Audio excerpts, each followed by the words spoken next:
అక్కడ ఒక జ్యువెలరీ షాప్లో వచ్చి ఓనర్ వాళ్ళకి అటాక్ చేసి దాడి చేసి ఏదో they attempted to take away some things, కానీ అది సక్సెస్ఫుల్ కాలేదు. వాళ్ళు పారిపోయారు అండ్ అది బాగా వైడ్లీ రిపోర్ట్ అయింది. సో దాంట్లో మన సైబరాబాద్ సైడ్ నుంచి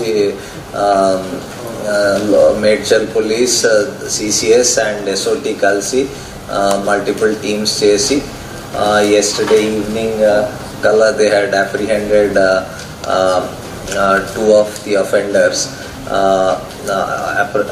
apprehend chesi valki further interrogation and investigation chesi valki remand chestaru. So dintlo 3 members were involved and one of them వాడు హెల్ప్ చేశాడు వాళ్ళకి టు గెట్ ద వెహికల్లో తీసుకురావడం అండ్ అక్కడ అబ్జర్వ్ చేయడానికి. So rest of the details I will ask DCP crimes and DCP Medchal to tell you. So this was the case. అది it was being reported that బయట నుంచి ఉన్న వాళ్ళు బయట నుంచి వచ్చిన గ్యాంగ్స్ ఉన్నాయి, but it was all local పీపులే ఫ్రమ్ హైదరాబాద్. చెప్పేస్తాను అబ్బాయి వాళ్ళందరూ అలర్ట్ కావడం, అతను కూడా చోర్ అని ఆ ఓనర్ మొత్తుకోవడం తోటి అలర్ట్ అయ్యేసరికి వీళ్ళు కూడా పారిపోవడం జరిగింది. ఇమీడియట్గా మనకి ఇన్ఫర్మేషన్ రావడంతో వితిన్ 10 to 15 minutesలో మన టీమ్స్ అన్నీ కూడా పోలీస్ స్టేషన్ పక్కనే ఉండటము, అక్కడ ఉన్నటువంటి క్రైమ్స్, ఎస్ఓటి అందరూ కూడా ఇమీడియట్గా టీమ్స్ ఫామ్ చేసుకొని దాదాపు 200 CC cameras entry exit points identify చేయడం. మనం చూసిన ప్రాసెస్లో బైక్ ఆ పక్కనే దగ్గరలో నియరెస్ట్ ప్లేస్లో ఒక 1 kilometer దూరంలో దాన్ని పడేసిపోవడం, దాని తర్వాత దాన్ని బైక్ని చూసినప్పుడు దాని నెంబరు అందరూ ట్రేస్ చేయడం, ఇమీడియట్గా ఆర్టీఐ యాప్లో పోయి ఆ ఓనర్స్ పర్టికులర్ చూసుకుంటే అది మన ఓయూ ఉస్మానియా యూనివర్సిటీ పరిధిలో ఉన్నటువంటి అప్సిగూడ ఏరియాలో అది ఒక 4 days బ్యాకే స్టోలెన్ అయింది.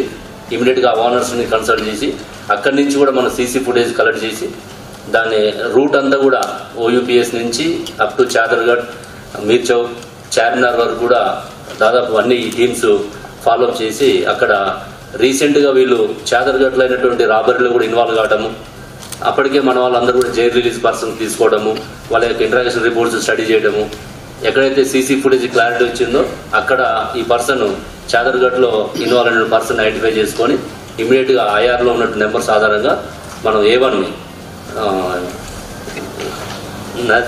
అజీజ్ కొటాడియా అని మనం ఐడెంటిఫై చేసి పట్టుకోవడం జరిగింది ఫస్ట్ ఇనిషియల్గా. తర్వాత సెకండ్ పర్సన్ సోహెల్ని పట్టుకోవడం జరిగింది. ఈ సోహెల్, నజీమ్ ఇద్దరు కూడా జైల్లో వాళ్ళు పరిచయం అయ్యారు. వీళ్ళిద్దరు కూడా ఆర్జెంట్ మహారాష్ట్ర కొద్ది కాలంగా ఇక్కడ బిజినెస్ పర్పస్ వచ్చి ఇక్కడ అఫెన్స్లో పాల్గొనడము మీకు లిస్ట్ చేయడం జరిగింది. A1 నజీమ్ 2 అఫెన్స్లలో ఇన్వాల్వ్ అయినాడు, A2 సల్మాన్ 7 అఫెన్స్లలో ఇన్వాల్వ్ అయినాడు, A3 ఎవరైతే ఉన్నారో డ్రగ్స్ హ్యాండ్లింగ్ ఉన్నాడు సల్మాన్.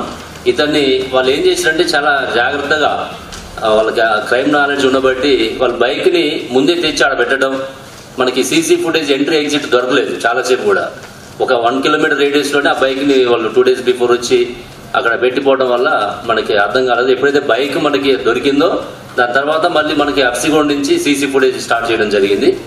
వాళ్ళు ఆటోలో వచ్చారు. A3 పర్సన్ ఎవరైతే ఉన్నారో సల్మాన్, ఇతను ఆటోలో అక్కడ నుంచి వాళ్ళ నాంపల్లి ఆ ఏరియా నుంచి తీసుకొని వచ్చి అక్కడ దిగి అక్కడ బుర్కా ధరించి ఆ బ్యాగ్ నుంచి తీసుకొని అక్కడ వాళ్ళు ఎక్స్పోజ్ కాకుండా చేయడం జరిగింది. ఈ అఫెన్స్కి ముందు కూడా వాళ్ళు 3-4 times అక్కడ రెక్కీ చేయడం జరిగింది. ఇట్లా వాళ్ళు 10 places ఐడెంటిఫై చేసుకున్నారు. ఏదో ఒక షాప్లో చేయాలనే ఉద్దేశంతో మనకు హైదరాబాద్ సైబరాబాద్ కమిషనరేట్ పరిధిలో గోల్డ్ షాప్స్ని టార్గెట్గా చేసుకొని వాళ్ళు రెక్కీ చేసుకోవడం జరిగింది. ఇక్కడ వాళ్ళు రెక్కీ చేసిన తర్వాత వాళ్ళకి ఇది సూటబుల్ ప్లేస్ అని చెప్పి